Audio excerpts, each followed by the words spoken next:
हमारा पूर्वांचल भाई अरे पहुँचे पुलवारी में जाई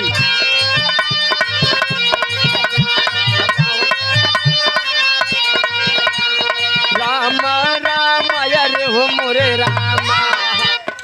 आई आवाज समय बगिया में आई आवाज समय बगिया में सियासी कुमारी अरे नजरिया जनक दुलारी से लागी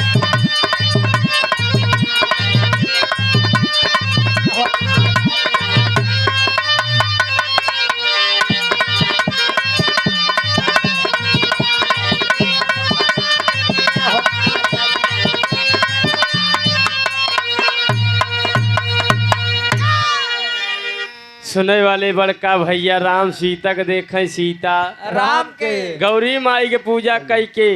मांगन मांगा तैने माई हाँ। ए मातारी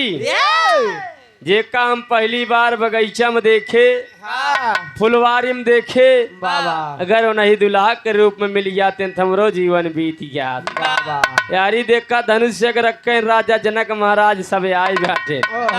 धनुष उठावे जाता हाँ। सब एकदम मगन बाटन प्रतिज्ञा कह कह आए यहाँ अगर मालिक अगर प्रभु हमसी धनुष उठ गया इतनी बड़ी यज्ञ कराओ इतना बड़ा भंडारा कराओ बे धरती केहू कराए न होए मानता मान चलाए न होत का बा भैया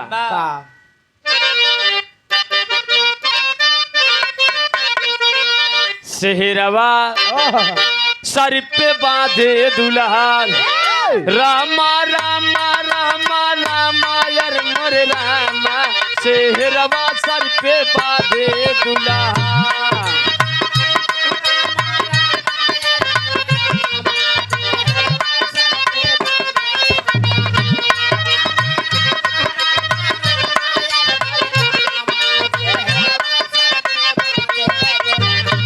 गम के गुल में दी के दा गुलाब गजरवा से हेरवा सर पे बांधे दुल्हन वाह भैया वाह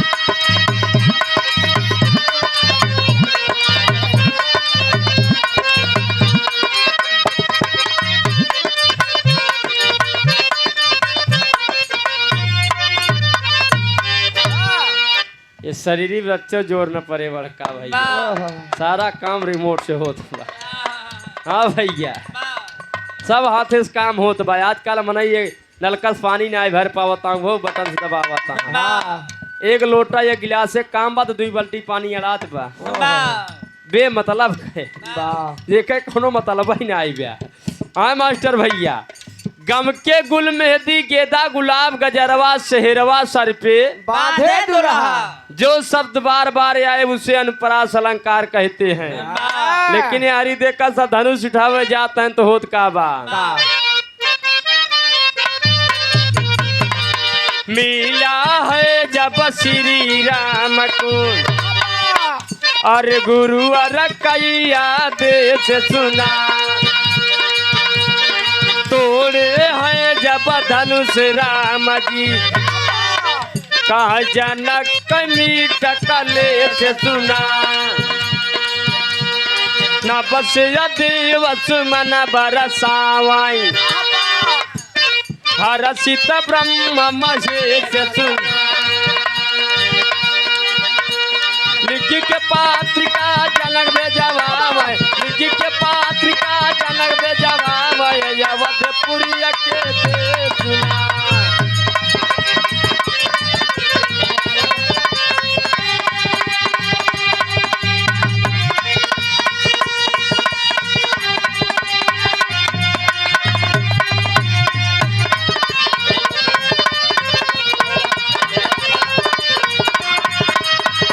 वाह भैया वाह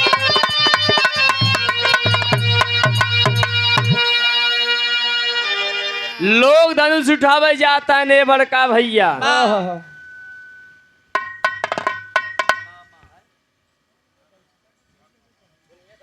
गुड्डू यादव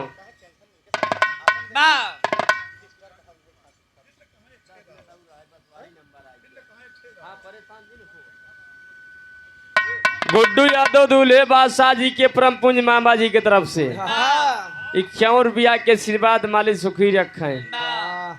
आपको दर्शन हो गया, जान लिया सबको दर्शन हो गया। हाँ अबे सब हमका लागत व्यस्त हुई है, गाड़ी एक्को दिन छोड़े नहीं जवन 10 जने यहाँ नौ चला जाइए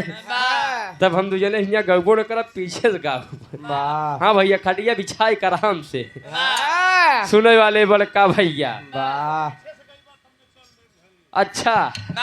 ए भैया यार क्या लोग धनुष उठावे जाते हैं, ये ये कोरिया इस फाट पर यहाँ जल्दी समय धनुषिया उठाई ले। हाँ राजा जनक महाराज कहन आराम से हाँ एक एक जने जा ये धनुष उठावे के बाद छोड़ा, हाँ धनुष हिलत डोलत नहीं ब्या। जब सब एकदम थक गए हाँ तब राजा जनक महाराज उदास हो गए, आग से झरझर आंसू गिरत बा। कहाँ हम ना जानत रहे धरती वीरन से खाली ब्या,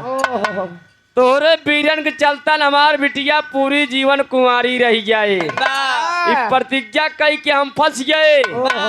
इतनी बात जब लक्ष्मण सुने राजा जनक महाराज के बिगड़ गए। ए राजा जनक कहाँ एक धनुषी बिना रोवाता है, पता न कहीं कितना धनुष तोड़ डाले यही धनुषी बिना जुटाई आंसू बहावाता है। अपरम सम्मानित जन में सम्मान पाने वाले जो कि परिचय के मोहताज नहीं है, बारात मालिक महोदय बाबूजी की तरफ से शानदार 101 रुपया के आशीर्वाद। चला भैया कम कम अब बोहनी हो तो बा बाबूजी के चरणों में बार बार प्रणाम बा, अभिनंदन बा, वंदन बा। पूरा घर परिवार खुशी रहा, सब बड़का भैया हमार खुशी रहा है। भगवान करें जल्दी सवेरन डावो, 1 महीने बाद लगावे। सुने वाले बड़का भैया हो, वही समय विश्वामित्र कहा लक्ष्मण शांत हो गया, जब तार नंबर लागे तब जाया। आदेश देन विश्वामित्र राम जाए धनुष तोड़े, राजा जनक जी के एकदम कलेश कट गया। माता सुनैना एकदम मगन यहीन, सीता जी के साथे राम को स्वयंवर हो गया। लेकिन लोग विचार करत है कि अबे राम का 3 भाई और यहाँ सीता का 3 बहन और यहाँ अगर एक के साथे बरात आवत सबके शादी ब्याह हो गया, थोड़ा संख्या बढ़ गया। अच्छा तो कहना बा भैया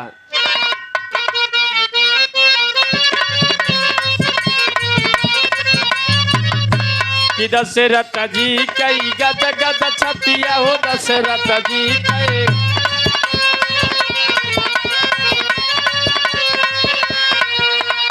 दशरथ जी कहे गद गद छतिया लाए सजा के सुगर बरतिया। दशरथ जी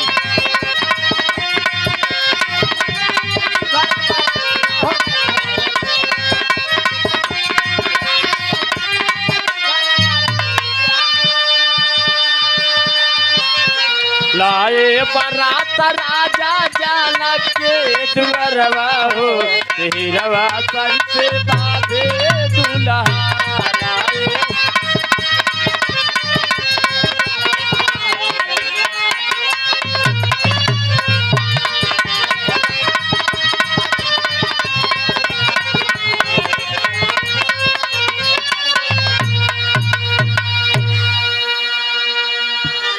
राजा महाराज जब पता पाए जनक महाराज संदेशा भेजे। राजा जनक महाराज जब संदेशा भेजे, दशरथ महाराज एकदम मगन हो गए। चारों भैया दुल्हा बनत हैं। जब एक घर से बारात आवत लोग इतना मगन, हाँ डीजे रात बैंड पार्टी भैया गोला तमाशा नाच बात सब लोग एकदम मगन, हाँ गाँव देश का। चला ये भैया 5 जून को पूरी राजभोग टिकिया व्यवस्था बा, संजा खम्भोग व्यवस्था बा। हाँ आवाज पहले सब केवल पहले ठेका हेरा थे, चाहे कितना कौन इमराय का पाई है अनेनुआ तरोई का या गरम मसाला हेरे लगी भैया जल्दी ना मिले। अच्छा जीवान मान हो या गर्मी की सीजन है। हाँ भैया ठंडी सीजन में मान लिया ठंडी लागत रहा था, इस सोमरा से आता है। 14 रतन में यह एक रतन ऐसा है जो सस्ता मिल गया बा, और तो बाकी हर चीज महंग बा। हाँ भैया 650-900 ग्राम का भैया यही सोम रसा 960 यही कुल पीता यहाँ आजकल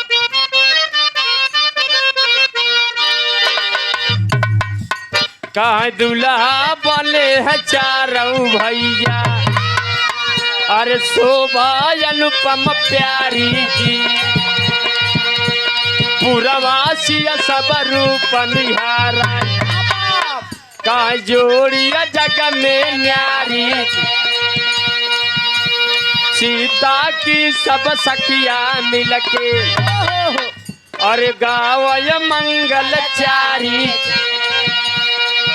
और जतलय सुंदर रूप राम कई जतलय सुंदर रूप राम कई उतलय जनक दुलारी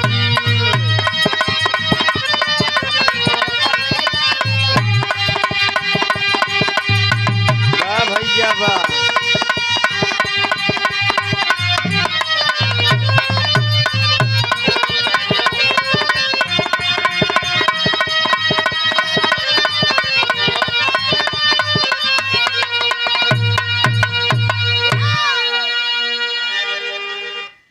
कुल 5 जने यहाँ और तो बाकी देखा था बारे भैया का करें सब डीजे में नहात के 2 घंटा ना जही में नहात कहले ओका राम चाहबई करी कुछ न कुछ ए बड़का भैया हो राजा दशरथ महाराज बारात लैके राजा जनक खिया पहुंच गए सब लोग एकदम मगन बाटेन जैसे सीता बाटिन वैसे राम ए भैया जोड़ी एकदम बढ़िया मिल गए बाटे लोग एकदम मगन बाटेन यारी देखा द्वार पूजा हो गया राम चारों भैया भोजन करे बैठा है दशरथ महाराज भोजन करे बैठा है तो कहाँ कुछ गरियाई दिया जाय दिया ए बड़का भैया कहाँ कुछ गरियाई जब भोजन करे बैठा हाँ तो कहना का बा मास्टर भैया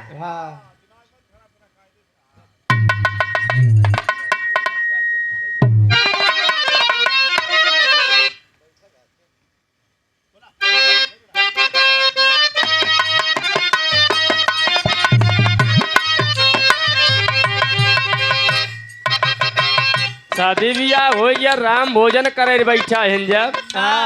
तब माई बहन लोग गीत गावत हिन गारी गावत हिन तब के गाड़ी में अब के गाड़ी में है तना फर्क बा तब का दूल्हा गाड़ी पावत 10-10 पूड़ी 11-11 पूड़ी खाई जाए 12-12 कचौड़ी खाई गया वो घी की पूड़ी अब कचौड़ी पावे आजकल दूल्हा बेचारे एक सोझे कचौड़ी नहीं खाई पे आवत जवन जवन गाड़ी पाई जाता है तब के गाड़ी में अब के गाड़ी में बड़ा अंतर बा पहले के गाड़ी बड़ी मीठ रही मनई भोजन करे बैठे तो जल्दी उठते ही नहीं आई रहे गाँव में कैसे पहले चिन्हावत रहे ना पहले चिन्हावा जाए दुल्हा के मामा है दुल्हा के मौसिया दुल्हा के फुफ्फा है दुल्हा का जीजा अरे तो दुल्हा जीजा तो लगता ही है वैसे ए बड़का भैया या लेकिन जब से बफर वाला सिस्टम आई या तब से वह करिए वह जे ले आओ नहीं जान लेंगे भले समझी है बाकी और केहू पता ना आएगा पाता पूछ ही परत बा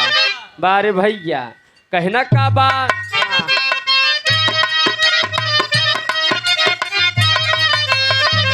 यही दिन राम जना के पूरा आए हो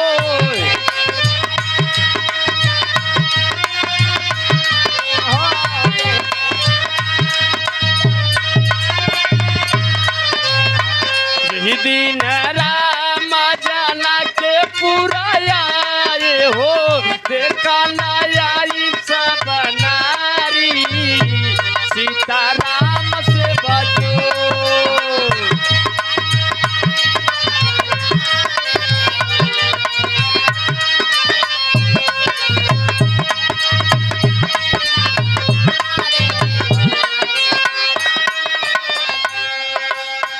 भोजन मारित नाम कारी बारा नहीं हो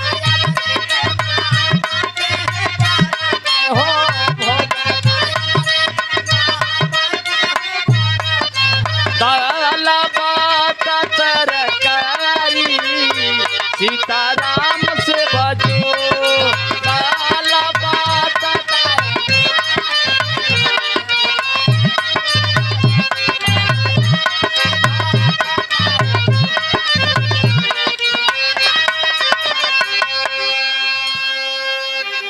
ये सद गाना होए। वाह आजकल गाड़ी सही सही गाड़ी दे लगे हाँ कहाँ पकड़ लावा सारे के मारा जा बाबा काहे उठवा गया या उल ले जाता बहिनी के जोगे भतार खोजे जाता है। ए भैया हाँ भैया खाना बंद करो सालों सुनो गाड़ी हाँ बतावा दुल्हा भोजन करा भोजन होए बाबा बारे भैया लेकिन सुने वाले बड़का भैया लोग सब चेंज करें सोझे गाड़ी गाड़ी की आवत है हाँ अब तो गाड़ी ना जद बद सोझे गाड़ी की आवत है वो ये बड़का भैया हाँ यारी देखा शादी बियाह हो गया हाँ सुने वाले बड़का भैया बाबा यारी जब विदाई के टाइम होत बा माई सीता बड़ी समझावत यहाँ बिटिया हाँ अब तक नैहरे में रहू चाहिए 7 बजे चाहिए 8 बजे सोई के उठत रहू केहू बोले वाला ना जहा लेकिन बिटिया जब ससुरे में जात बाटू समय से उठू वाह जब समय से उठबू तो तोहरे नैहरे के बखान होए हाँ ए बड़का भैया कहाँ पूरी इज्जत तोहरे हाथे में बा वाह यारी माई सुने ना समझावत है विदाई के टाइम होत बा ओहो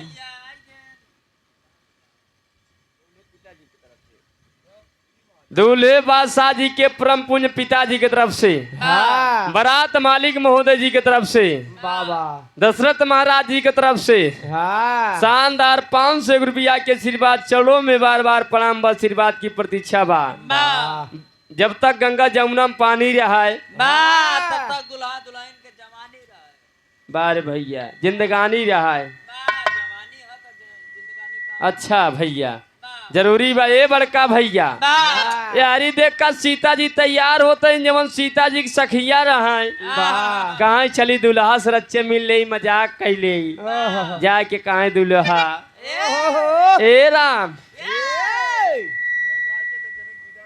हाँ भैया ए राम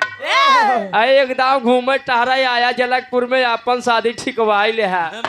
तोरे 3 टिभार नहु जुआ लगाई दे अब जाता है कब ब्याह बाबा कहीं का मास्टर साहब आय हाय हाय अच्छा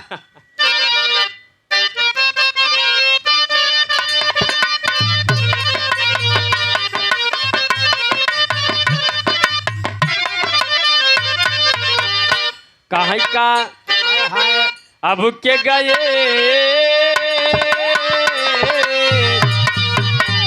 अब के गए कब ब्याह हो पाला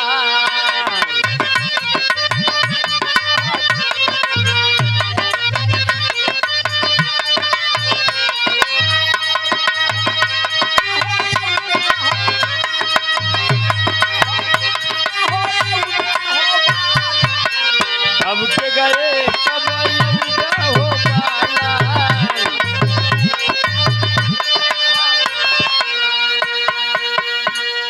कि ये कदाऊ आया कि दुल्हन पाया दुल्हन पाया राम दुल्हन पाया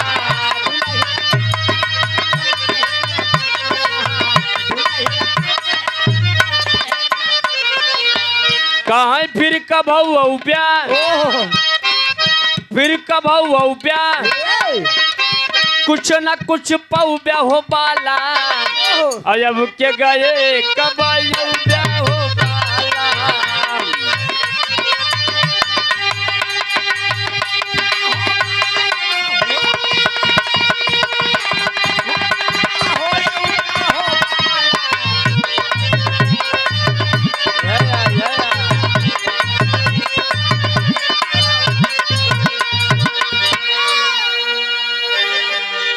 लिया आराम से पीटे नाई फूट गया सवेरे ही चले परे बनवा भाई तोहरे चमड़ा से बनी। हाँ भैया का आराम से मजा भा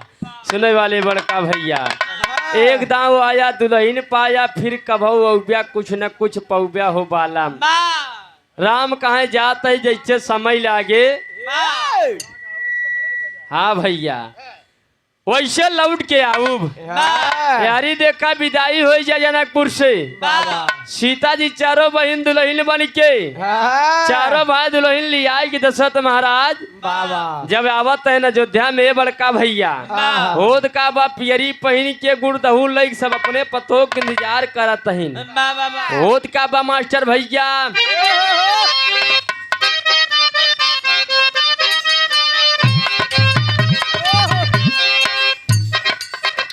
हाय नवा खपलैलवा नवा खपलैलवा छवाऊ रे लाई घर दुलही लाई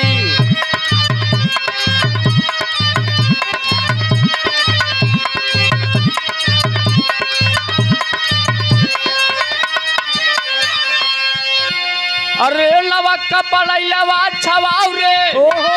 अरे छवाऊ रे कि नई घर दुलही आई अरे मीठा मीठा बतावा कि आऊ रे नई घर दुलही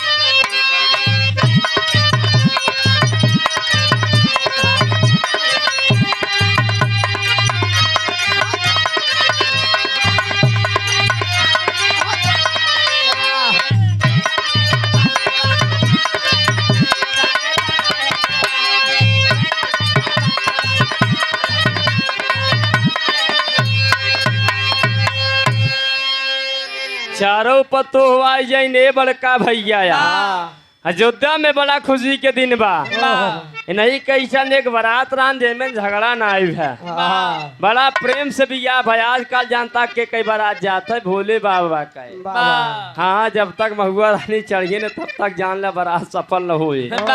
सुने वाले बड़का भैया सीता जी अपने माई के बाद चरी में गठियाई के आईन कि जाऊ बिटिया अपने नैहरे के लाज बचाऊ जब ससुरे में जाऊ तो अपने सास ससुर का सास ससुर जिन जानू बाप या मातारी जनबू सब दिन रिश्ता बना रहे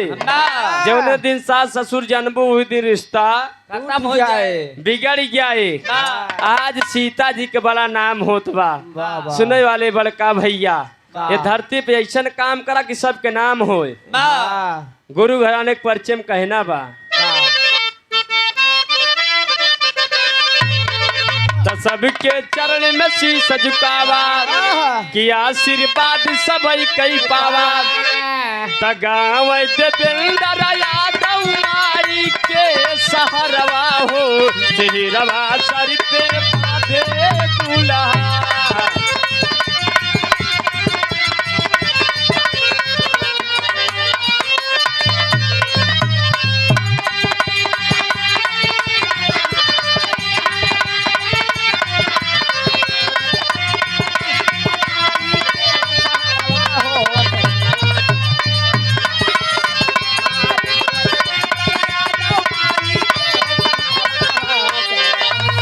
रवा सर पे बाधे दुल्हा।